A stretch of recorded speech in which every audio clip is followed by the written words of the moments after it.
ये आकाशवाणी है। अब आप लवली निगम से समाचार सुनिए।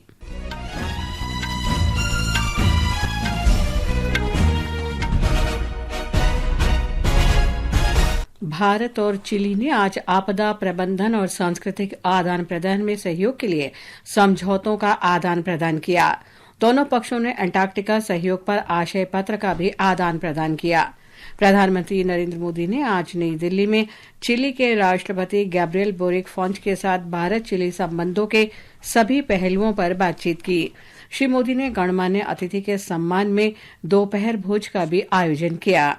श्री मोदी ने संयुक्त संवाददाता सम्मेलन में कहा कि चिली लैटिन अमेरिका में भारत का महत्वपूर्ण मित्र और साझेदार देश है।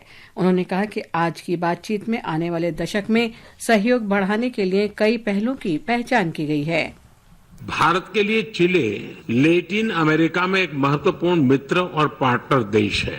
आज की चर्चाओं में हमने आने वाले दशक में सहयोग बढ़ाने के लिए कई नए इनिशिएटिव की पहचान की। आपसी व्यापार और निवेश में वृद्धि का हम स्वागत करते हैं। हम सहमत हैं कि इसमें और अधिक सहयोग का अनटैप्ड पोटेंशियल भी है। प्रधानमंत्री ने कहा कि दोनों देश पारस्परिक रूप से लाभकारी व्यापक आर्थिक भागीदारी समझौते पर चर्चा शुरू करने पर सहमत हुए हैं।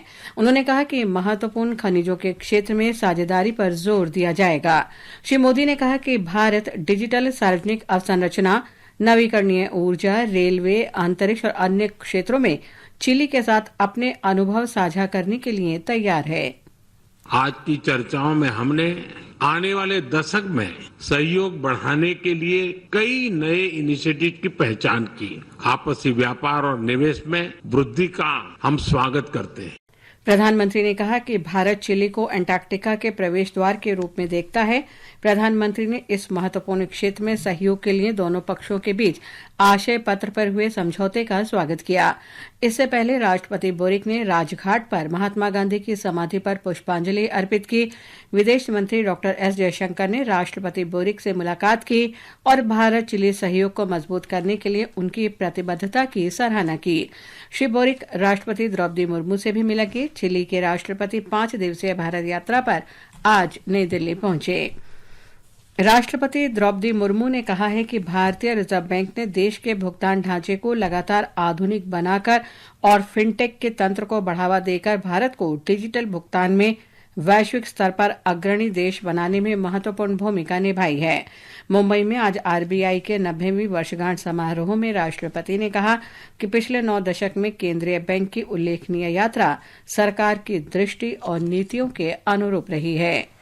राज्यसभा ने 2025 का विमान उपकरणों में हितों की सुरक्षा विधेयक पारित किया है।